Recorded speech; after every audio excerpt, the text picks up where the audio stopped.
एक दिन राजा जयसिंह अकेले दरबार में बैठे थे और वो कुछ सोच रहे थे। तभी उनका वजीर वहां आया। प्रणाम महाराज। राजा जयसिंह अपनी ही सोच में मगन थे। महाराज, क्या बात है महाराज, आप बहुत गंभीर सोच में डूबे हुए हैं। मैं बस यही सोच रहा था कि मेरी प्रजा मुझसे खुश है या नहीं। प्रजा तो खुश है महाराज, लेकिन आप सोच सोच के दुखी हैं। मुझे खुद प्रजा की खुशी देखनी है। तो जाइए प्रजा के बीच में और देखिए उनकी खुशी। महाराज, अगर आपको सच्चाई जाननी है तो आप प्रजा के पास उन्हीं की तरह जाइए, न कि राजा की तरह। हाँ, हम प्रजा के पास उन्हीं की तरह जाएंगे। और राजा जयसिंह एक आम आदमी के वेश में मंडी पहुंचे। उन्होंने यहाँ वहाँ नजर घुमाई। वाह, बाजार तो धन धान्य से संपन्न लग रहा है। राजा जयसिंह मंडी की चहल पहल देखकर खुश थे।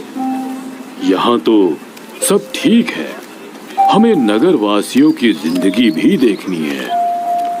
और राजा जयसिंह नगर की ओर चलने लगे। राजा जयसिंह ने देखा कि उनकी नगरी में चरवाहा गाना गुनगुनाते हुए भेड़ों को चरा रहा था। बहुत अच्छे, ये गरीब चरवाहा भी खुश है। वो आगे चले और उन्हें एक मधुर आवाज सुनाई दी। सारे गामा पा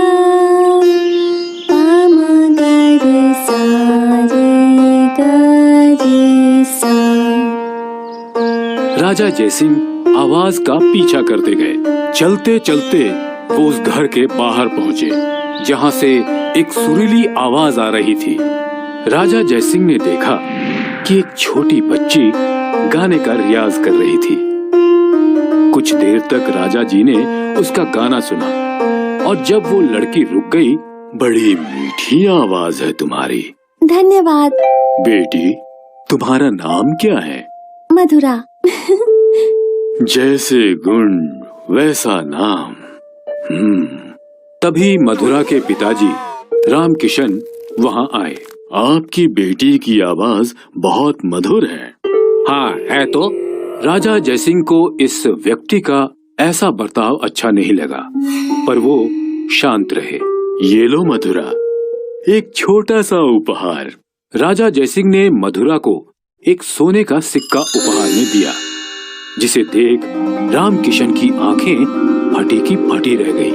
ये आदमी बहुत अमीर है, जितना हो सके इससे उतना माल समेट लेता हूँ। अब मैं चलता हूँ। कहाँ चले? मेरी बेटी की तुमने मधुर आवाज सुनी और सिर्फ एक सिक्का मूल्य लगाया। ये मूल्य नहीं, उपहार है। जो भी हो, 10 सोने के सिक्के रखो और चलते बनो। 10 सोने के सिक्के किस बात के? तुमने जो गाना सुना उसके 10 सोने के सिक्के। अच्छा। राजा जयसिंह को रामकिशन की आंखों में लालच दिखा। मेरे पास तो अभी 10 सिक्के नहीं हैं। तो अपना हार यहाँ रखो और जाओ। नहीं नहीं, ये हार मैं तुम्हें नहीं दे सकता। ये मेरी माँ की निशानी है। तो एक काम करो, ये हार मेरे पास गिरवी रखो, 10 सिक्के ले आओ और इसे ले जाओ। क्यों न हम एक काम करें, तुम मेरे साथ मेरे घर चलो और मैं तुम्हें 100 सोने के सिक्के दे दूंगा। 100 सोने के सिक्के? हाँ, 100 सोने के सिक्के। चलो अभी चलते हैं। हाँ। रामकिशन राजा जयसिंह के साथ चलने लगा। और कितनी दूर है तुम्हारा घर? बस यही 1 कोस दूर। 100 सोने के सिक्कों के लिए तो मैं 100 कोस भी चल लूं। दोनों चलते रहे। राजा जयसिंह रामकिशन को अपने महल के बाहर ले आया। ये तो राजा का महल है। मैं यहीं रहता हूँ। मैं राजा जी का सेवक हूँ। अच्छा, चलो तुम्हारी वजह से राजमहल भी देख लूंगा। रामकिशन यहाँ वहाँ देखता हुआ महल के भीतर गया। महल के दरबार में वजीर महाराज की राह देख रहे थे।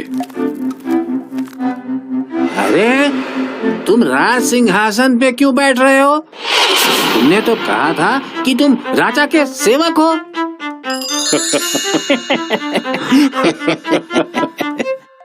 बेवकूफ, तुम अभी भी नहीं पहचान पाए कि ये खुद राजा जय सिंह हैं। लेकिन ये तो राजा जी प्रजा का हाल जानने के लिए आम आदमी के वेश में राज्य में घूम रहे थे।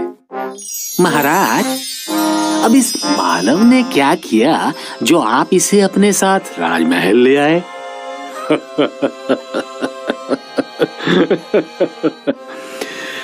नगर में एक छोटी लड़की की सुरीली आवाज से हम मोहित हो गए। हमने उसे उपहार में एक मोहर दी तो ये महाशय उस छोटी बच्ची के पिताजी हैं। ये हमसे गाना सुनने के लिए 10 मोहरे मांग रहे थे। हमने कहा, हम तुम्हें 100 मोहरे देंगे, हमारे साथ चलो। इसे 100 कोड़ों की सजा दे। 100 कोड़े कम नहीं है इसके लिए। नहीं महाराज, मुझसे गलती हो गई। अब से मैं कभी किसी को नहीं ठगूंगा। महाराज, इसे कारागार में डाल दें। आजीवन कारागार कैसा रहेगा? या फिर इसे सेवक रख लें। मुझे माफ कर दीजिए महाराज, क्षमा। रामकिशन राजा जयसिंह के पैरों में गिर गया। इस बार हम तुम्हें माफ करते हैं, लेकिन याद रहे, अगर फिर कभी ऐसा हुआ तो सजा 100 कोड़ों से भी ज्यादा होगी। क्षमा महाराज। इसके बाद मधुरा महल में आई और उसने अपनी मधुर आवाज में गाना सुनाया और राजा जयसिंह ने मधुरा को 10 सोने के सिक्के उपहार में दिए। हाय, मैं हूँ शाइनी। अगर आप मुझे ऐसे ही देखना चाहते हैं तो इस वीडियो को जरूर शेयर करें और हाँ, इस चैनल